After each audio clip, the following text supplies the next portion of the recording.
Hello friends, this is Mrinal. Welcome to मेरे channel में जो आपको स्वागत है। आज हम बात करने वाले हैं एक्सेस इंटू टोकन्स को कैसे आप स्टेकिंग कर पाओगे। ऑलरेडी मैंने डिटेल्स वीडियो बताया था जिसपे कि आप कैसे वॉलेट क्रिएट कर पाओगे। वो वीडियो भी देखने के बाद में आप इस वीडियो को चेक कर लीजिएगा, क्योंकि वॉलेट क्रिएट अगर नहीं कर पाओगे तो स्टेकिंग कैसे करोगे।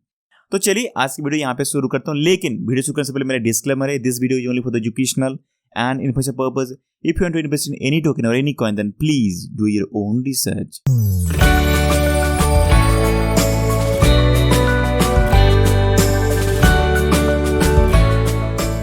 तो फ्रेंड्स चलिए बात करते हैं कैसे आप एक्सेस इंटू टोकन्स को कैसे सब स्टेकिंग कर पाओगे। देखिए ऑलरेडी मैंने यहाँ पे दो वॉलेट क्रिएट करके रखा हूँ, जो कि एक है मेरा इन्वेस्टमेंट के करके आपको दिख रहा होगा और एक है कंट्रोलर अकाउंट। यहाँ पे देखिए क्या हुआ है, ये कंट्रोलर अकाउंट क्या है। कंट्रोलर अकाउंट एक ऐसी अकाउंट है जहां पे कि आपका ये एक तरह का हॉट वॉलेट है, और जो ये मेन मेरा अकाउंट है ये है मेरा है कोल्ड वॉलेट। इस दोनों का अंतर क्या है देखिए। स्टेकिंग करने के टाइम पे एक्सेस इंटू के अंदर आपको चाहिए कंट्रोलर अकाउंट और एक चाहिए आपको मेन रिजर्व अकाउंट। ये जो आपका मेन रिजर्व अकाउंट इसको बोलते हैं स्टैश अकाउंट। जो भी आप अकाउंट में स्टेकिंग करते हो, जो भी टोकन्स को स्टेकिंग करने के लिए आपको लगता है ट्रांजैक्शन फीस, वही ट्रांजैक्शन फीस को देने के लिए आपको लगेगा ट्रांजैक्शन फीस का जो अमाउंट ऑफ टोकन रहेगा वो रहेगा कंट्रोलर अकाउंट। तो इसके वजह से क्या होता है, आप अपनी नेटवर्क के अंदर जो स्टेकिंग करोगे आप फुल्ली सिक्योर रह पाओगे। तो इसका एक रूल है कि फंडा है, जो भी आपका ट्रांजैक्शन फीस देने के लिए आपका जो अकाउंट रहेगा वो रहेगा कंट्रोलर अकाउंट, और आप जो मेन अकाउंट रहेगा वो रहेगा आपका दूसरा एक अकाउंट। तो ये दो अकाउंट क्रिएट करना मैंडेटरी है। ये होने के बाद में ऑलरेडी मैंने आपको बताया था कि आप एक काम करिएगा, स्टेकिंग करने से पहले आप एक वैलिडेटर चूज कर लीजिएगा। देखिए क्या होता है, जब भी आप कोई टोकन्स को स्टेकिंग करते हो तो स्टेकिंग करने के लिए दो ही रास्ता है। स्टेकिंग क्यों करते हैं, क्योंकि हमको रिवॉर्ड मिलता है। तो रिवॉर्ड पाने के लिए दो रास्ता है, एक तो है आप वैलिडेटर खुद बन जाओ, अदरवाइज आप एक नॉमिनेटर बन जाओ। तो अभी हम जो बात करेंगे, हम एक नॉमिनेटर बनेंगे। तो नॉमिनेटर जो बनते हैं, एक वैलिडेटर को सपोर्ट करने के लिए नॉमिनेटर का काम है। जो वैलिडेटर जो काम करता है उसी को सिक्योरिटाइज करने के लिए उसी टोकन्स पे हम एक कुछ अमाउंट ऑफ टोकन को डेलीगेट करके हम नॉमिनेटर बन जाएंगे, और उसके अगेंस्ट में हमको कुछ रिटर्न मिलेगा, कुछ रिवॉर्ड मिलेगा। उसी को कहते हैं स्टेकिंग, ऑन चेन स्टेकिंग। ठीक है, तो यहाँ पे क्या करना है, मैंने ऑलरेडी बताया था कि आप स्टेकिंग पे चले जाइए, वहां पे आपको क्लिक करना है टारगेट पे। जैसे आप टारगेट पे यहाँ पे क्लिक करोगे, यहाँ पे बहुत सारा वैलिडेटर आपको मिल जाएगा, लिस्ट वैलिडेटर, जहां जिनके थ्रू आप स्टेकिंग कर पाओगे आप नॉमिनेटर बन के। तो देखिए यहाँ पे बहुत सारा आपको वैलिडेटर मिल जाएगा। तो यहाँ पे एक चीज देखिए, ये है वैलिडेटर का मैंने अभी क्या किया, यहाँ पे सिंगल ऑपरेटर यहाँ पे। ठीक है, यहाँ पे बहुत सारे वैलिडेटर है, जैसे कि यहाँ पे वैलिडेटर का नाम दिख रहा है। ठीक है, यहाँ पे स्टेकिंग टारगेट है, चलेगा। यहाँ पे बहुत सारे वैलिडेटर का नाम देखिए, यहाँ पे नाम दिख रहा है। अभी क्लिक करने के बाद में देखिए कोई एक वैलिडेटर का वैसे ऐसे चूज करिएगा जहाँ पे कि कमीशन फीस बहुत ही कम लगता हो। जितना ज्यादा ट्रांजेक्शन कमीशन फीस होगा आपको रिवॉर्ड उतना कम मिलेगा, क्योंकि आपको जो रिवॉर्ड मिलेगा उसके अगेंस्ट में आपको ये टैक्स देना पड़ रहा है। एक तरह का टैक्स मान के चलिए, आपको कमीशन देना पड़ रहा है। ठीक है, तो जितना कम कमीशन उतना ज्यादा आपको रिवॉर्ड मिलेगा। तो मैं क्या करता हूँ, कोई एक ऐसा वैलिडेटर चूज करता हूं जहां पे कि कमीशन फीस बहुत कम लगेगा। तो देखिए एक तरह दिख रहा है यहाँ पे सेलेक्स BER। यहाँ पे देखिए कमीशन फीस है 2% और सभी का ज्यादा है। 2% तो है, लेकिन एक चीज यहाँ पे देखिए, एक तो 15 और एक 120 देख रहे हो यहाँ पे। तो ये क्या है, यहाँ पे अगर सबसे ऊपर चलते हैं, यहाँ पे नाम देखिए क्या है, नॉमिनेटर्स। तो नॉमिनेटर्स का ये जो कॉलम है ये है एक्टिव कॉलम, और ये जो है ये है QE कॉलम, यानी ये लाइन पे अभी भी है। तो ये जो अमाउंट ऑफ यहाँ पे दिख रहा है आपको नॉमिनेटर, यहाँ पे ऑलरेडी एक्टिव है और ये है QE में है। तो अभी यहाँ पे क्या करना पड़ेगा, देखिए जो भी ये एक्टिव नॉमिनेटर है ये ऑलरेडी यहाँ पे एक्टिव दिख रहा है, जो 5, 6, 7, और ये जो है नॉमिनेटर ये सारे QE में है। तो यहाँ पे चलते हैं, कहाँ गया वो, सेलेक्स पे चलते हैं। यहाँ पे देखिए 15, यानी ये 15 जो नॉमिनेटर है ये एक्टिव है। 120 नॉमिनेटर अभी भी क्यू में है, यानी ये वेटिंग पे है, कब हमको एक्टिव कराएंगे और तब जाके हमको रिटर्न मिलेगा। तो देखिए जितना ज्यादा वेटिंग आपको उतना टाइम वेट करना पड़ेगा एक्टिव होने के लिए। तो ट्राई करिएगा एक ऐसी वैलिडेटर चूज करने के लिए जहां पे कि ट्रांजैक्शन फीस भी कम हो और वेटिंग जो लोग हैं ना वो थोड़ा सा कम हो, क्योंकि नहीं तो आप स्टेकिंग तो करोगे, नोमिनेटर बन जाओगे, लेकिन आपको लाइन पे खड़ा रहना पड़ेगा, कब होगा वेटिंग, आपका नंबर कब आएगा कब पता नहीं। ठीक है, तो ये पॉसिबल हो सकता है। ठीक है, आप अपना देख लीजिएगा। तो उसी में से कोई एक वैलिडेटर को आपको क्या करना पड़ेगा, आपको यहाँ पे क्लिक, समझो सेलेक्ट का मैंने कॉपी कर लिया।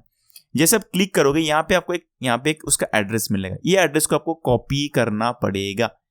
ठीक है, या फिर जो नाम है सेलेक्स BER, इसको आप कॉपी कर लीजिएगा सर्च करने के लिए। अभी मैं क्या करूंगा, मैं चलता हूँ एक्सेस नेटवर्क के वेबसाइट पे, यहाँ पे चेक करता हूँ नेटवर्क पे। यहाँ पे देखिए एक साइड है CMEX डैशबोर्ड, इसको मैं क्लिक करता हूँ। तो देखिए अभी वेबसाइट ओपन हो गया। यहाँ पे जाने के बाद जो मैं कॉपी किया था इसको मैं यहाँ पे पेस्ट करूंगा, जो एड्रेस था। जैसे आप पेस्ट करो, यहाँ पे सर्च का बटन दबाओगे तो यहाँ पे आ जाएगा, देखो सेलेक्स BER। अगर आप चाहो यहाँ पे आप खुद भी टाइप कर सकते हो, SELXBER टाइप करोगे और यहाँ पे सर्च करोगे तो ये आपका, सॉरी शायद स्पेलिंग गलत कर दिया, सेलेक्स BER। ठीक है, ये था। यहाँ पे मैं सर्च करता हूँ तो यहाँ पे नाम आता है, तो ये नाम से भी आप सर्च कर सकते हो। सर्च जैसे करोगे यहाँ पे क्या मिलेगा, तो जैसे आप सर्च करोगे यहाँ पे एक्चुअल उसका एड्रेस मिलेगा। और क्या मिलेगा हमको, यहाँ पे देखिए एक चीज, सबसे बहुत बढ़िया चीज है, आपको क्या करना पड़ेगा, इसको मंथली करना पड़ेगा। पर मंथली देखोगे तो ये कब तक ये ऑफलाइन था, तो ये ऑफलाइन था ही नहीं, ऑनलाइन 100% ऑनलाइन था। और यहाँ पे देखोगे अगर वीकली भी करोगे, वीकली में भी देखोगे तो ये ऑफलाइन था ही नहीं, ऑनलाइन 100% है। तो ये बहुत ही बढ़िया वैलिडेटर है। लेकिन हाँ एक चीज देखो कि टाइम आउट भी नहीं होना चाहिए। यहाँ पे टाइम आउट 1 दिख रहा हो और सक्सेस बहुत ज्यादा है। ठीक है, चलता है। तो ये वैलिडेटर, ये अच्छी वैलिडेटर है। लेकिन मैं एक ऐसी वैलिडेटर आपको दिखाने के लिए, आपको थोड़ा सा गाइड करने के लिए मैं एक वैलिडेटर लेता हूं जिसका नाम है एक्सेस वैलिडेटर। ठीक है, एक्सेस वैलिडेटर करके मैं सर्च करता हूं, सॉरी एक्सेस वैलिडेटर का मैं नाम लेता हूं यहाँ पे। चले, ये एक वैलिडेटर है, इसी को मैं लेता हूं आपको गाइड करने के लिए। ये लेकिन इतना अच्छा वैलिडेटर भी नहीं है। देखो ऑनलाइन कितना है, 99% ऑनलाइन है, ऑफलाइन था कुछ टाइम के लिए। तो हमको ऐसी वैलिडेटर चाहिए जो कि ऑनलाइन हो। आप थोड़ा सा टाइम देके आप कोई एक वैलिडेटर चूज कर लीजिएगा जिसका कमीशन भी कम हो, ऑनलाइन भी हो और थोड़ा सा क्यू भी ज्यादा ना हो ऐसा चूज कर लीजिएगा आपके हिसाब से। ठीक है, तो मैं और उसको मंथली करता हूँ तो भी देखता हूँ कि ऑनलाइन 99% था, यानी कुछ तो टाइम ये ऑफलाइन रहता है लास्ट के हिसाब से। ठीक है, और सक्सेस रेट देखोगे तो है, लेकिन डाउन और कुछ टाइम आउट भी हुआ है। देखो 1-2 टाइम आउट हुआ है। ठीक है ना, तो चलेगा, ये एक अच्छी वैलिडेटर भी हो सकता है, क्योंकि हमको थोड़ा सा वेटिंग भी कम करना पड़ सकता है, क्योंकि यहाँ पे थोड़ी सी खामियाजा हो, यहाँ पे तो कुछ तो फायदा रहेगा। तो आप अपने हिसाब से लिख लीजिएगा। तो मैं क्या करता हूँ, इसी को एक कॉपी करके मैं अपने पास में ऑलरेडी रखता हूँ। ठीक है, अभी आपको मैं गाइड करता हूँ कैसे आप स्टेकिंग करोगे। देखिए ऑलरेडी मैंने इसका स्क्रीनशॉट लेके आपको गाइड करने के लिए कुछ एडिटिंग करके आपको दिखा रहा हूँ। अभी भी मेरा स्टेकिंग करने के लिए रियल टाइम पे मेरा मोबाइल अभी भी ठीक नहीं हो, तो वहाँ भी उसको लॉगिन नहीं कर पा रहा हूँ। तो आपको दिखाने के लिए बस मैं यहाँ पे कुछ एडिटिंग करके आपको शो कर रहा हूँ। ठीक है, तो आप ऐसे स्टेकिंग कर सकते हो, क्योंकि टाइम आप क्यों वेट करोगे मेरे लिए। देखिए यहाँ पे मैं क्या 2 वॉलेट बनाया है मैंने। अपनी एक इन्वेस्टमेंट के करके दिख रहा होगा, ये मेरा मेन अकाउंट है जहाँ पे मेरा 551 एक्सेस टोकन है, और एक है कंट्रोलर अकाउंट जहाँ पे मेरा टोकन कुछ है ही नहीं। लेकिन देखिए ट्रांजैक्शन करने के लिए यहाँ पे कुछ टोकन होना चाहिए। तो आप क्या करोगे, कुछ टोकन यहाँ पे भी ट्रांसफर कर लीजिएगा। ठीक है ना, यहाँ पे सेंड के बटन को दबा देखिए, अगर चाहो तो यहाँ से भी कुछ टोकन यहाँ पे ट्रांसफर कर सकते हो। सेंड के बटन को दबाओगे तो ऑटोमेटिकली यहाँ पे एड्रेस पूछेगा किसको भेजना है। तो ये जो एड्रेस है, ये एड्रेस को आप कॉपी कर लीजिएगा। ये दूसरा अलग अलग एड्रेस, तो इस एड्रेस से इस एड्रेस को भेज सकते हो। अदरवाइज आप अपनी MEXC ग्लोबल के एक्सचेंज के थ्रू आप यहाँ पे अपने टोकन को ट्रांसफर कर सकते हो। ठीक है, 2 अलग अलग एड्रेस है। ठीक है, तो करने के बाद में मैं क्या किया, कुछ अमाउंट ऑफ टोकन को मैंने यहाँ पे कुछ अमाउंट टोकन को मैंने यहाँ पे ट्रांसफर कर दिया। 25 दिख रहा है ना, यहाँ पे ट्रांसफर कर दिया। तो जैसे ट्रांसफर किया, करने के बाद आपको एक काम करना पड़ेगा, नेटवर्क पे आपको क्लिक करना पड़ेगा। जैसे नेटवर्क पे क्लिक किया मैंने, यहाँ पे आया स्टेकिंग को जैसे आप क्लिक करोगे तो ये पेज ओपन हो जाएगा। होने के बाद में आपको क्लिक करना पड़ेगा ये अकाउंट एक्शन को। जैसे अकाउंट एक्शन को क्लिक करोगे तो ये पेज आपका आ जाएगा। तो यहाँ पे आता है नॉमिनेटर, वैलिडेटर और एक स्टैश का मतलब आपको बताया था, स्टैश अकाउंट जो होता है मेन अकाउंट, जैसे कि मेरे यहाँ पे इन्वेस्टमेंट के जो अकाउंट दिखा रहा है वो मेन अकाउंट है। तो यहाँ पे अगर चाहो तो कोई एक दूसरा मेन अकाउंट को ऐड कर सकते हो। ऑलरेडी मेरा अकाउंट जो है एक बना हुआ है, तो मुझे ऐड करने की जरूरत नहीं, आपको भी कोई जरूरत नहीं, आप उसको छोड़ दीजिए। यहाँ पे आपको एक ही काम करना है, आपको क्या करना है, आपको नॉमिनेटर बनना है। आप खुद को नॉमिनेटर बनाओगे तो ही आप स्टेकिंग करोगे, आपको वैलिडेटर यहाँ पे बनना नहीं है। तो आपको क्या करना पड़ेगा, नॉमिनेटर को क्लिक करना पड़ेगा। जैसे नॉमिनेटर को क्लिक करोगे तो यहाँ पे आपका पेज ओपन हो जाएगा। देखिए यहाँ पे एक आता है स्टार्स अकाउंट और एक होता है कंट्रोलर अकाउंट, ठीक है, दो अलग अलग अकाउंट। स्टार्स अकाउंट का मतलब होता है मेन अकाउंट, जहाँ पे कि मेरा मेन बैलेंस पड़ा हुआ है, और कंट्रोलर अकाउंट मतलब होता है जो कि ट्रांजैक्शन फीस देने के लिए जो छोटा सा अकाउंट था मेरा, ठीक है। तो यहाँ पे देख लीजिएगा जो मेन अकाउंट आपका मेरा जो मेन अकाउंट इन्वेस्टमेंट क्या है, मैं उसको चूज किया हूँ, और कंट्रोलर अकाउंट में कंट्रोलर अकाउंट करके मैंने नाम दिया है। तो आप अपनी तरफ जो नाम दिया है मेन अकाउंट को ऊपर चूज कर लीजिएगा, और नीचे का कंट्रोल अकाउंट चूज करिएगा जो आपने नाम देके रखा होगा। करने के बाद में यहाँ पे देखिए मेरा बैलेंस इतना है, और मुझे यहाँ पे वैल्यू बाउंडेड करना है। वैल्यू बाउंडेड अभी कितना है, 0, यानी कितना अमाउंट ऑफ टोकन को आपको स्टेकिंग करना है। तो मैं यहाँ पे क्या करता हूँ, उतना एक्सेस टोकन को स्टेकिंग कर रहा हूँ। और एक चीज देखिए यहाँ पे 28 डेज, ये क्या है, जो भी आप टोकन को स्टेकिंग करोगे ये 28 डेज के लिए लॉक हो जाएगा। उस दिन तक आप उसको अनलॉक कर नहीं पाओगे, मिनिमम 20 डेज के लिए ये ऑटोमेटिकली लॉक हो जाएगा। स्टेकिंग पीरियड उतने दिन के लिए रहता है यहाँ पे, ठीक है। तो मैं क्या करता हूँ, कुछ टोकन्स के यहाँ पे मैं पुट करता हूँ। तो मैं कुछ अमाउंट टोकन को पुट कर दिया, 550 टोकन्स में पुट कर रहा हूँ आउट ऑफ 551 बैलेंस में से। जैसे पुट करूंगा तो नीचे थोड़ा सा स्क्रॉल करिएगा, तो यहाँ पे देखिए नीचे देख रहे हो आप, यहाँ पे नीचे कुछ दिख रहा है आपको, प्रीव्यू एंड नेक्स्ट। तो नेक्स्ट का बटन जो है ये ऑटोमेटिकली दिखेगा, तो इसको आप नेक्स्ट के बटन को क्लिक कर लीजिएगा। जैसे आप क्लिक करोगे तो यहाँ पे एक पेज ओपन हो जाएगा।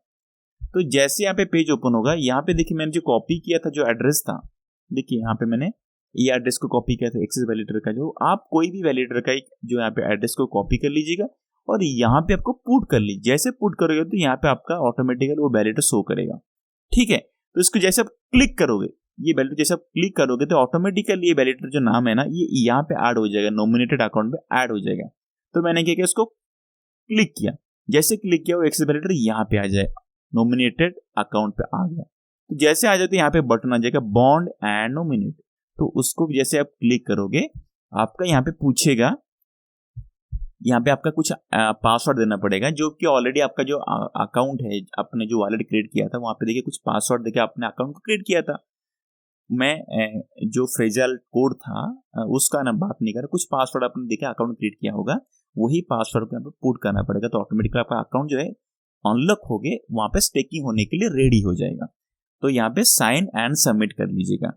जैसे आप क्लिक करोगे, यहाँ पे कुछ अमाउंट जो अपन टोकन डाला था वो अमाउंट यहाँ पे स्टेकिंग पर लग जाएगा। लेकिन यहाँ पे देखिए चीज दिख रहा है, वेटिंग फॉर नॉमिनेशन। तो आप अभी क्या हो गए, यहाँ पे क्यू में आ गया, यानी आप वेटिंग में आ गया। अभी जैसे आपका नंबर आएगा ऑटोमेटिकली आपका अमाउंट टोकन स्टेकिंग पे लग जाएगा, ठीक है। ऐसा होता है स्टेकिंग। लेकिन स्टेकिंग जैसे हो जाएगा, होने के बाद में यहाँ पे वेटिंग नहीं दिखेगा, और यहाँ पे एक टिक का बटन आ जाएगा ऑटोमेटिक। स्टेकिंग होने के लिए आपको शायद 15-20 मिनट 1 घंटा लग सकता है आपका वेटिंग कंफर्मेशन होने के लिए। अगर चाहो अनस्टेक करने के लिए तो क्या करना पड़ेगा आपको, यहाँ पे देखिए एक ट्रिपल डॉट दिख रहा है, यहाँ पे क्लिक करोगे आप तो वहाँ पे एक पेज ओपन हो जाएगी। यहाँ पे देखिए आता है अनबाउंड फंड्स, यानी यहाँ पे अनस्टेक कर सकते हो आप। अगर चाहो आप कुछ दूसरा भी अमाउंट कुछ पड़ा है आपके तो एड्रेस पे, अगर उसको ऐड करना है, स्टेकिंग करना है, तो यहाँ पे बाउंड मोर फंड्स को क्लिक करोगे, आप फिर से स्टेकिंग कर पाओगे, नया तो कुछ अमाउंट टोकन्स को ऐड कर पाओगे स्टेकिंग करने के लिए। तो ये है प्रोसीजर फुली स्टेकिंग करने का। तो चलिए आज के वीडियो में यहाँ पे खत्म करता हूँ। ये वीडियो एक्सेस इंट्रो का स्टेकिंग करने के लिए था, लेकिन आप मेरी वीडियो को अगर लाइक करते तो प्लीज इसको सब्सक्राइब करना मत भूलिएगा अगर आप नए हैं चैनल में, और कुछ कमेंट्स करना मत भूलिएगा, क्योंकि अगर कमेंट्स आता है तो भी मुझे मोटिवेशन मिलता है कुछ वीडियो बनाने के लिए। All the best and take care.